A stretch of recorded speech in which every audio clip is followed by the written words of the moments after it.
마가복음 6장 30절에서 34절 말씀을 봉독합니다. 사도들이 예수께 모여 자기들이 행한 것과 가르친 것을 낱낱이 고하니 이르시되 너희는 따로 한적한 곳에 가서 잠깐 쉬어라 하시니 이는 오고 가는 사람이 많아 음식 먹을 겨를도 없음이라. 이에 배를 타고 따로 한적한 곳에 갈새 그들이 가는 것을 보고 많은 사람들이 그들인 줄 안지라. 모든 고을로부터 도보로 그곳에 달려와 그들보다 먼저 갔더라. 예수께서 나오사 큰 무리를 보시고 그 목자 없는 양 같음으로 인하여 불쌍히 여기사 이에 여러 가지로 가르치시더라. 아멘. 오늘 우리가 읽은 본문은 일반적으로 별로 주목을 끌지 못하는 말씀입니다. 다른 본문처럼 뚜렷한 사건이 있는 것이 아니기 때문입니다. 게다가 이 본문 앞과 뒤에 있는 사건이 워낙 주목을 끌었기 때문에 더더욱 이 말씀은 눈여겨본 적이 별로 없을 겁니다. 앞에는 헤롯 왕이 말도 안 되는 약속을 지키기 위해서 세례자 요한을 목베어 죽인 내용이 나옵니다. 그리고 뒤에는 보리떡 5개와 물고기 2마리로 5,000명을 먹인 사건이 나옵니다. 특히 오병이어 사건은 성경에서 가장 특별한 기적으로 평가되기 때문에 모르는 사람이 없습니다. 이런 두 개의 기록 사이에 있다 보니 오늘 본문은 읽은 듯한 기억도 별로 없는 경우가 많습니다.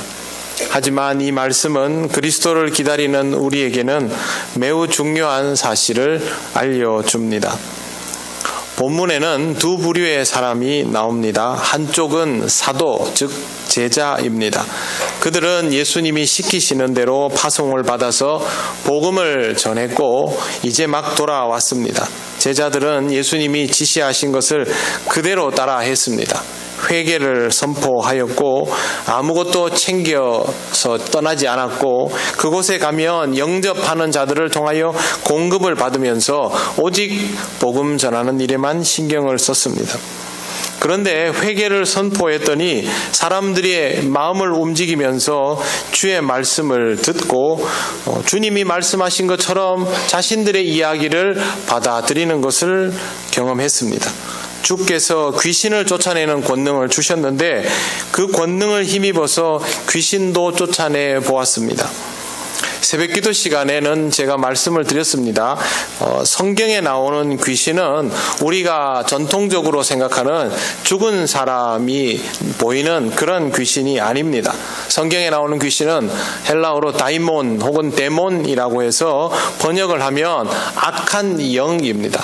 사탄이 자기 수하에 부리는 영들을 일컫는 말입니다.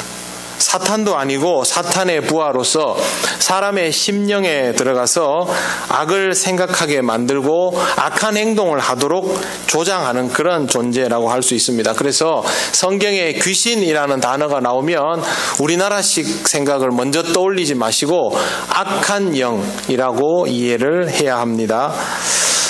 예수님의 제자들은 자신들이 이런 악한 영들을 제어하는 능력이 있다는 것을 실제로 해보고서 놀랐을 겁니다.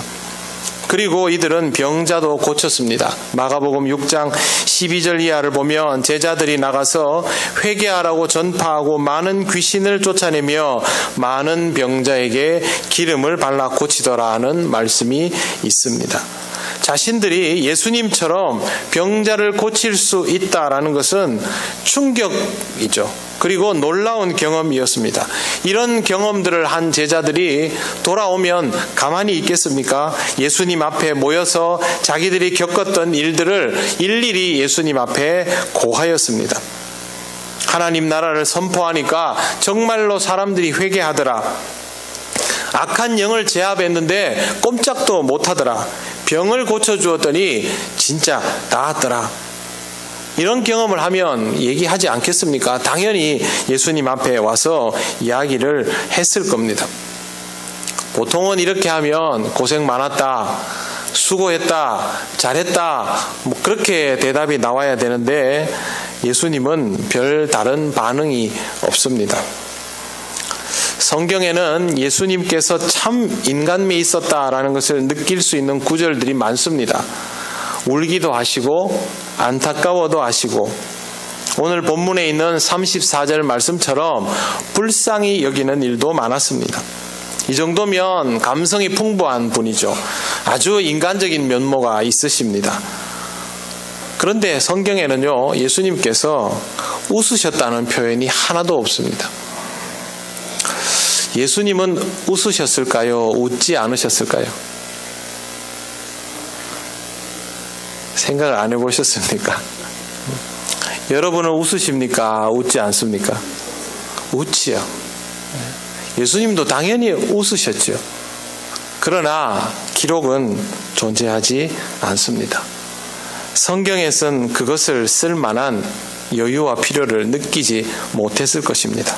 성경 말씀은 매우 심각한 시대와 상태를 기반으로 하는 내용으로 가득하고 또 긴장감 있는 상황에서 말씀이 주고받아지고 하나님 나라의 역사가 이루어지다 보니 웃는다는 여유로운 내용을 기록할 수 없었던 것으로 보입니다.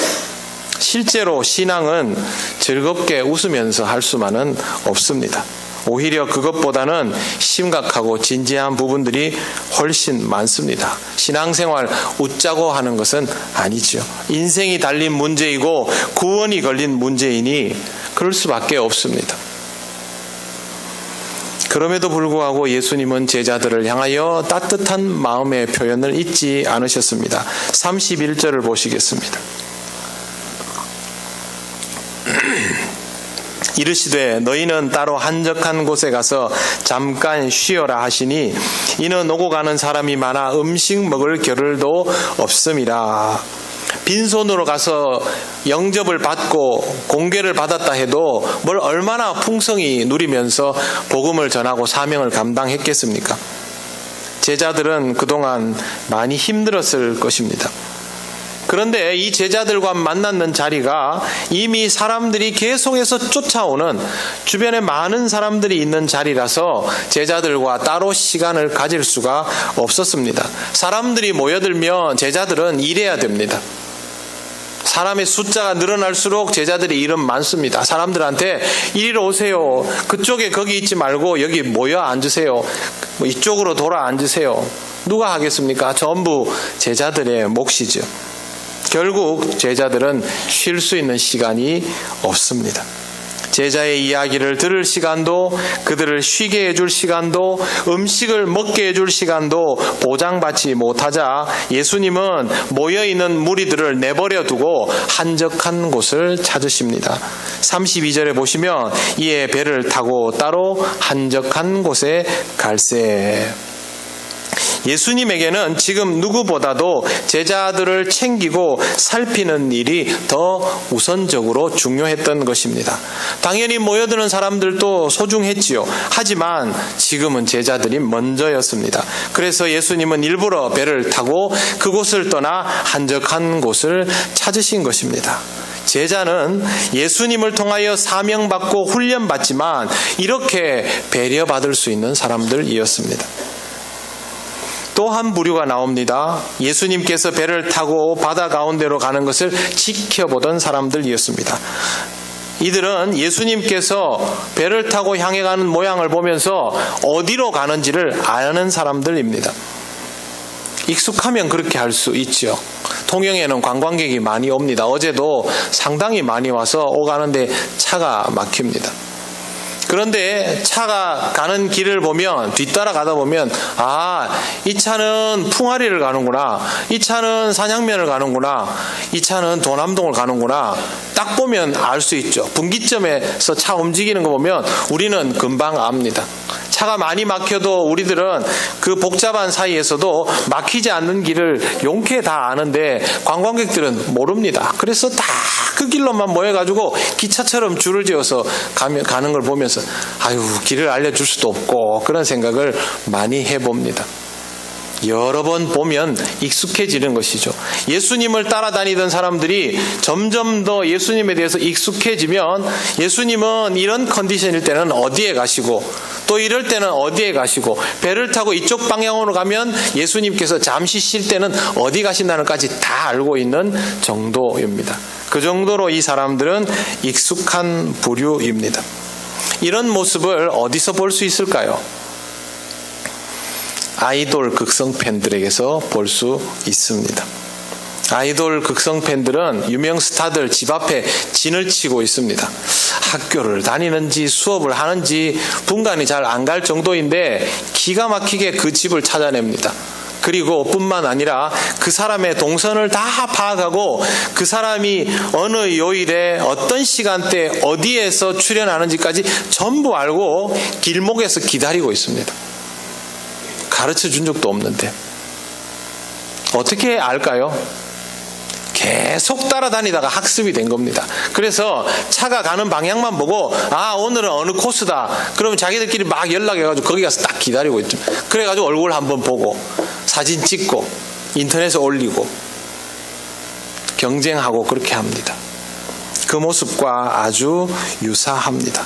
세상에서는 이렇게 좋다고 쫓아오는 사람들 마다할 리가 별로 없습니다. 요즘은요, 분야에 상관없이 전부 인기로 먹고 삽니다. 예전에는 연예인이나 유명 스포츠 스타들이 그렇게 했지만 요즘은 정치인, 경제인, 학자 전부 인기로 먹고 삽니다.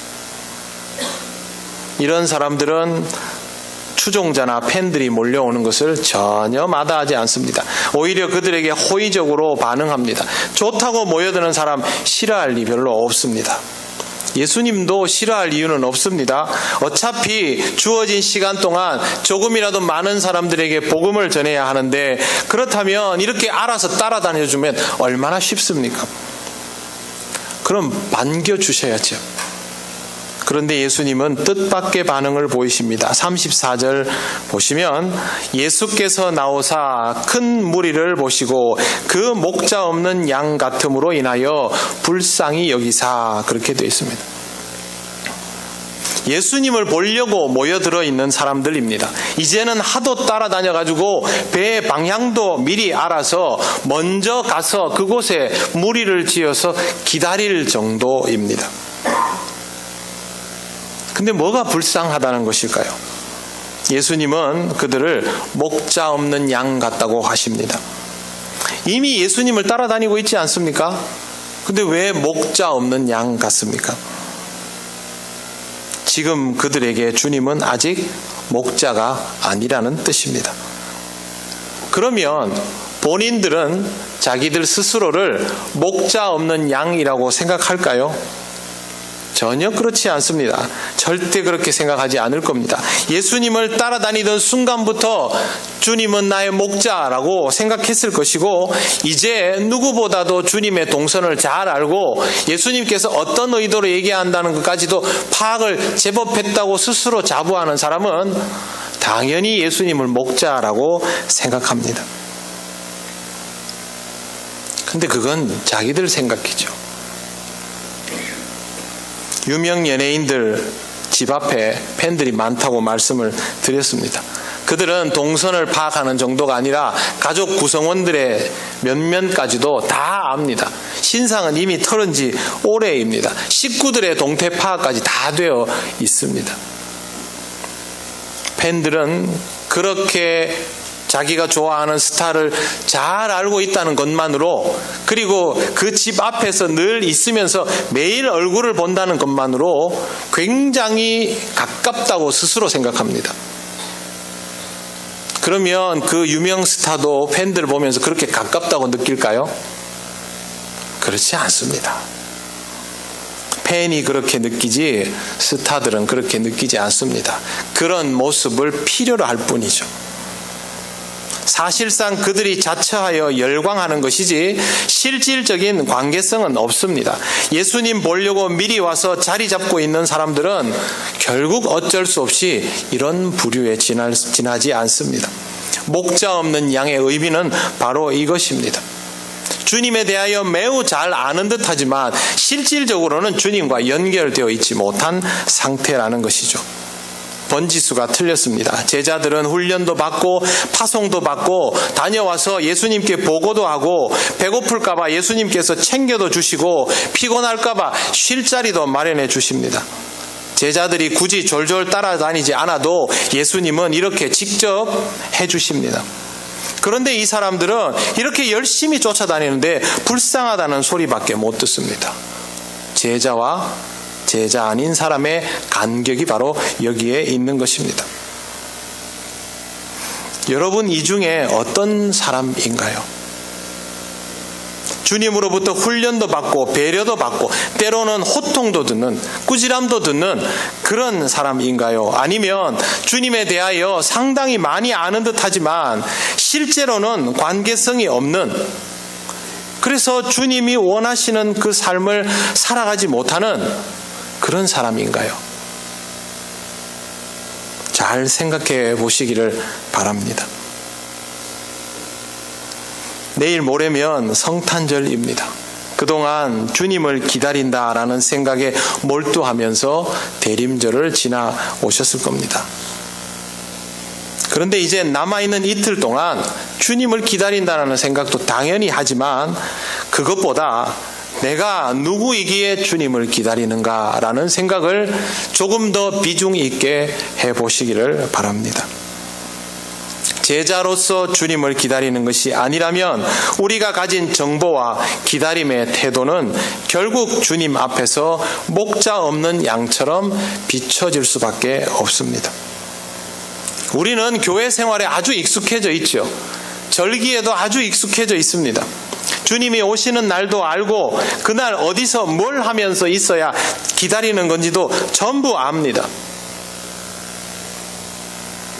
그러나 아직 주님은 내 인생을 끌고 갈 목자는 아니다 싶다면, 내가 전적으로 주님을 믿고 따라서 요구하시는 것을 이행할 수 있는 단계가 아니라면 우리는 여전히 목자 없는 양일 수밖에 없습니다. 이 기다림에 어울리는 사람은 제자입니다. 제자가 어떤 사람인지 한 번 더 말씀드리겠습니다. 제자는 주님의 명령을 받아서 보내어진 자리에서 사명을 감당하고 주님이 주신 권능을 힘입어서 복음을 전파하는 사람입니다. 그리고 그렇게 복음이 전해지는 현장에서 하나님의 역사가 일어나는 일들을 몸소 체험하는 사람입니다.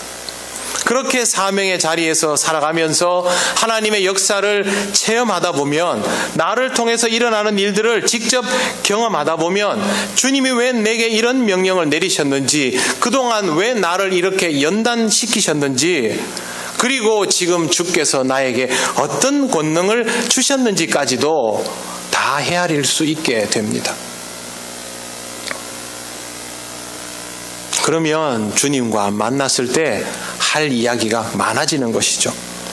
성탄절을 통하여 주님을 만날 때 당연히 주님을 향하여 그동안의 시간에 대해서 할 이야기가 많은 그런 인생이 되시기를 바랍니다. 주님이 시키신 것을 이야기할 수 있는 자, 그것을 경험해보고 해보니까 이렇습니다 라고 말씀드릴 수 있는 사람이 바로 제자입니다.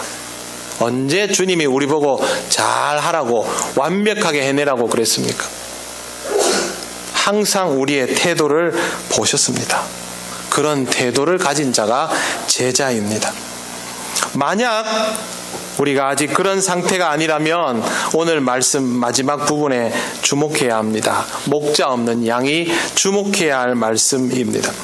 그 목자 없는 양 같음으로 인하여 불쌍히 여기사 이에 여러 가지로 가르치시더라. 여러 가지로 가르치시더라는 여러 가지 말씀으로, 여러 가지 방법으로 이렇게도 설명하시고 저렇게도 설명하시고 이해할 수 있도록 온갖 방법을 다 동원해 주시더라입니다.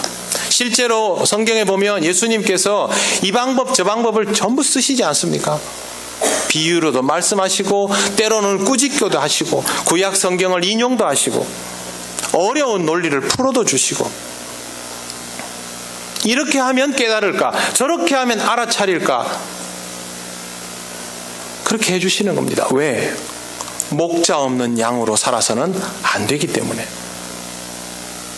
결국 이 사람들도 주님을 만나는 그 일을 통하여 제자가 되어야 하기 때문에 그렇게 살지 못하는 것이 너무 불쌍하게 여겨져서 이 방법 저 방법을 다 동원해서 그렇게 해주시는 겁니다. 그러면 우리는 그 말씀을 들어야죠.